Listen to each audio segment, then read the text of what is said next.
Hi friends, welcome to Yashmita logs. ಎಲ್ಲರೂ ಹೇಗಿದ್ದೀರಾ? ಚೆನ್ನಾಗಿದ್ದೀರಾ ಅಂತ ಅಂದ್ಕೊಂಡಿದ್ದೀನಿ. ವಿಡಿಯೋನ ಸ್ಕಿಪ್ ಮಾಡದೆ ಕೊನೆವರೆಗೂ ನೋಡಿ.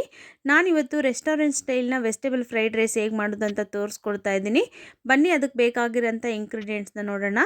ನಾನಿಲ್ಲಿ ಯಾವುದೇ ರೀತಿ ಸಾಸು, ಟೇಸ್ಟಿಂಗ್ ಸಾಲ್ಟು ಯೂಸ್ ಮಾಡ್ದೇ ಮಾಡ್ತಾಯಿದ್ದೀನಿ. ತುಂಬಾ ಚೆನ್ನಾಗಿರುತ್ತೆ ಟೇಸ್ಟು. ಅದಕ್ಕೆ ಬೇಕಾಗಿರೋಂಥ ವೆಜಿಟೇಬಲ್ಸು ಕ್ಯಾರೆಟು, ಕೊತ್ತಂಬರಿ ಸೊಪ್ಪು, ಕ್ಯಾಪ್ಸಿಕಮು, ಬೀನ್ಸು, ಮೆಣಸಿನಕಾಯಿ, ಟೊಮೊಟೊ, ಈರುಳ್ಳಿ, ಕ್ಯಾಬೇಜು, ಶುಂಠಿ ಬೆಳ್ಳುಳ್ಳಿ ಪೇಸ್ಟು. ನಾನಿಲ್ಲಿ ಸ್ಟವ್ ಮೇಲೆ ಒಂದು ಕಡಾಯಿನ ಕಾಯೋದಕ್ಕೆ ಇಟ್ಕೊಂಡಿದ್ದೆ. ಅದು ಕಾದ ನಂತರ ನಾನಿಲ್ಲಿ 4ರಿಂದ 5 ಟೇಬಲ್ ಸ್ಪೂನ್ ಆಯಿಲ್ ಹಾಕ್ಕೊಂಡಿದ್ದೀನಿ. ಆಯಿಲ್ ಕಾದ ನಂತರ ನಾನಿಲ್ಲಿ ಈರುಳ್ಳಿನ ಹಾಕ್ಕೊಂಡಿದ್ದೀನಿ. 2 ಸ್ಮಾಲ್ ಸೈಜ್ ಈರುಳ್ಳಿ ಕಟ್ ಮಾಡ್ಕೊಂಡು ಇಟ್ಕೊಂಡಿದ್ದೆ. ಅದು ಫ್ರೈ ಆದ ನಂತರ ಶುಂಠಿ ಬೆಳ್ಳುಳ್ಳಿ ಪೇಸ್ಟನ್ನ ಸೇರಿಸ್ಕೊಂಡಿದ್ದೀನಿ. ಅದು ಕೂಡ ಹಸಿ ವಾಸನೆ ಹೋಗೋವರೆಗೂ ಫ್ರೈ ಮಾಡ್ಕೊಳ್ಳಿ. ಅದಾದ ನಂತರ ನಾನಿಲ್ಲಿ ಬೀನ್ಸು ಮತ್ತು ಕ್ಯಾರೆಟನ್ನು ಸೇರಿಸ್ಕೊಳ್ತಾ ಇದ್ದೀನಿ. ಈ ಸೇರಿಸ್ಕೊಂಡ ನಂತರ ಚೆನ್ನಾಗೆ ಫ್ರೈ ಮಾಡ್ಕೊಳ್ಳಿ, ಮಿಕ್ಸ್ ಮಾಡ್ಕೊಳ್ತಾ. ಕೆಲವೊಂದು ಮಕ್ಕಳೆಲ್ಲ ವೆಜಿಟೇಬಲ್ಸ್ನ ತಿನ್ನಲ್ಲ ಅಂತ ಹೇಳ್ತಾರೆ, ತಿನ್ನೋದಕ್ಕೆ ಇಷ್ಟಪಡಲ್ಲ. ಈ ರೀತಿಯಾಗಿ ಮಾಡಿಕೊಟ್ರೆ ತುಂಬಾ ಇಷ್ಟಪಟ್ಟು ತಿಂತಾರೆ. ನಾನೀಗ ಬೀನ್ಸು ಮತ್ತು ಕ್ಯಾರೆಟು ಫ್ರೈ ಆದ ನಂತರ ಕ್ಯಾಪ್ಸಿಕಮ್ನ ಹಾಕ್ಕೊಳ್ತಾ ಇದ್ದೀನಿ. ಕ್ಯಾಪ್ಸಿಕಮ್ ಹಾಕ್ಕೊಂಡ ನಂತರ ಚೆನ್ನಾಗೆ ಫ್ರೈ ಮಾಡ್ಕೊಳ್ತಾ ಇದ್ದೀನಿ, ಮಿಕ್ಸ್ ಮಾಡ್ಕೊಳ್ತಾ.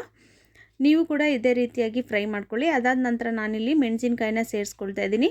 ನಾನಿಲ್ಲಿ ಮೆಣಸಿನ್ಕಾಯಿನ ಉದ್ದುದ ಕಟ್ ಮಾಡ್ಕೊಂಡಿದ್ದೀನಿ. ಯಾಕಂದರೆ ಮಕ್ಕಳಿಗೆ ಊಟ ಮಾಡುವಾಗ ಸಿಕ್ಕಿದರೆ ಸೈಡಲ್ಲಿ ಎತ್ತಿಡ್ತಾರೆ. ದೊಡ್ಡವ್ರಿಗಾದರೆ ಗೊತ್ತಾಗುತ್ತೆ ಇದು ಮೆಣಸಿನ್ಕಾಯಿ ಅಥವಾ ಬೀನ್ಸಾ ಅಂತ ಹೇಳ್ಬಿಟ್ಟು. ಚಿಕ್ಕ ಮಕ್ಕಳಿಗೆ ಗೊತ್ತಾಗಲ್ಲ. ಹಾಗಾಗಿ ನಾನು 2 ಗ್ರೀನ್ ಕಲರ್ ಇರೋದ್ರಿಂದ ಉದ್ದುದನೇ ಕಟ್ ಮಾಡ್ಕೊಳ್ತೀನಿ. ಅದಾದ ನಂತರ ನಾನು ಟೊಮೊಟೊನ ಸೇರಿಸ್ಕೊಂಡೆ. ಟೊಮೊಟೊ ಸೇರಿಸ್ಕೊಂಡು ಚೆನ್ನಾಗೆ ಫ್ರೈ ಮಾಡ್ಕೊಂಡು ಮಿಕ್ಸ್ ಮಾಡ್ಕೊಳ್ತಾ ಇದ್ದೀನಿ. ಅದೇ ರೀತಿಯಾಗಿ ನಾನು ಈಗ ಲಾಸ್ಟಲ್ಲಿ ಕ್ಯಾಬೇಜನ್ನ ಹಾಕ್ಕೊಳ್ತಾ ಇದ್ದೀನಿ. ನಾನು ಲೀಫ್ನ ತೆಗೆದುಬಿಟ್ಟು ಕಟ್ ಮಾಡಿಕೊಂಡೆ, ಅದಕ್ಕೆ ಈ ಥರ ಉದ್ದುದ ಕಾಣಿಸ್ತಾ ಇದೆ. ನೀವು ಇದೇ ರೀತಿಯಾಗಿ ಕಟ್ ಮಾಡ್ಕೊಳ್ಳಿ, ತುಂಬ ಚೆನ್ನಾಗಿ ಕಾಣಿಸುತ್ತೆ ನೋಡೋದಕ್ಕೆ. ಟೇಸ್ಟ್ ಕೂಡ ತುಂಬಾ ಚೆನ್ನಾಗಿರುತ್ತೆ. ಅದಾದ ನಂತರ ನಾನಿಲ್ಲಿ ಸಾಲ್ಟ್ ಹಾಕ್ಕೊಂಡು ಮಿಕ್ಸ್ ಮಾಡಿಕೊಂಡೆ. ಅದಾದ ನಂತರ ನಾನಿಲ್ಲಿ ಪೆಪ್ಪರ್ ಪೌಡ್ರನ್ನ 1 ಟೇಬಲ್ ಸ್ಪೂನ್ ತೊಗೊಂಡಿದ್ದೀನಿ. ಇವಾಗ ಮೆಣಸಿನ್ಕಾಯಿ ಹಾಕ್ಕೊಂಡಿರೋದ್ರಿಂದ 1 ಟೇಬಲ್ ಸ್ಪೂನ್ ಹಾಕ್ಕೊಂಡ್ರೆ ಸಾಕಾಗುತ್ತೆ. ಮತ್ತು ನಿಮಗೇನಾದರೂ ಬೇಕು ಎಕ್ಸ್ಟ್ರಾ ಅಂತಂದರೆ ನೀವು ಮೆಣಸಿನ್ಕಾಯಿನ ಕಡಿಮೆ ಹಾಕ್ಕೊಂಡು ಪೆಪ್ಪರ್ ಪೌಡ್ರನ್ನ ಜಾಸ್ತಿ ಹಾಕ್ಕೊಳ್ಬೋದು. ಅದಾದ ನಂತರ ನಾನಿಲ್ಲಿ ಅರ್ಧ ಟೇಬಲ್ ಸ್ಪೂನು ಗರಂ ಮಸಾಲ ಪೌಡ್ರನ್ನ ಹಾಕ್ಕೊಂಡಿದ್ದೀನಿ.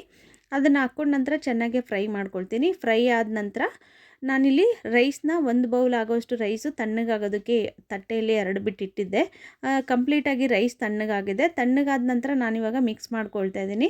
ಇವಾಗ ಸ್ಟವ್ನ ಹೈ ಫ್ಲೇಮಲ್ಲಿ ಇಟ್ಕೊಂಡು ರೈಸ್ ಎಲ್ಲನೂ ಹಾಕ್ಕೊಂಡು ಮಿಕ್ಸ್ ಮಾಡ್ಕೊಳ್ಳಿ ಚೆನ್ನಾಗೆ ಇದೇ ರೀತಿಯಾಗಿ ಹೈ ಫ್ಲೇಮ್ ಇಟ್ಕೊಂಡು ಎಲ್ಲ ರೈಸು ಮತ್ತು ಗೊಜ್ಜು ಮಿಕ್ಸ್ ಆಗೋ ಥರ ಚೆನ್ನಾಗಿ ಮಿಕ್ಸ್ ಮಾಡ್ಕೊಳ್ಳಿ. ನೋಡಿ ಎಷ್ಟು ಚೆನ್ನಾಗಿ ಉದ್ರುದ್ರಾಗಿ ಬಂದಿದೆ ಅಂತೇಳ್ಬಿಟ್ಟು. ರೈಸು ತಣ್ಣಗೆ ಮಾಡೋದ್ರಿಂದ ಯಾವುದೇ ರೀತಿಯಾಗಿ ಅಂಟ್ಕೊಳ್ಳಲ್ಲ, ತುಂಬ ಬಿಡಿ ಬಿಡಿಯಾಗಿ ರೈಸು ತುಂಬ ಚೆನ್ನಾಗಿ ಬರುತ್ತೆ.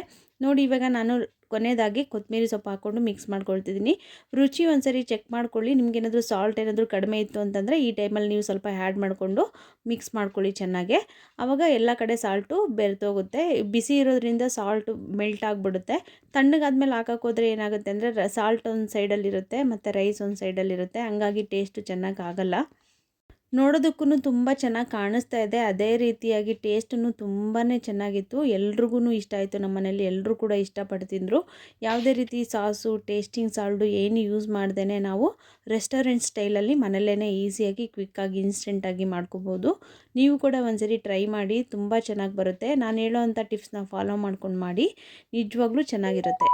ಲೈಕ್ ಮಾಡಿ, ಶೇರ್ ಮಾಡಿ, ಕಮೆಂಟ್ ಮಾಡಿ, ಸಬ್ಸ್ಕ್ರೈಬ್ ಮಾಡೋದನ್ನು ಮರಿಬೇಡಿ. Thanks for watching.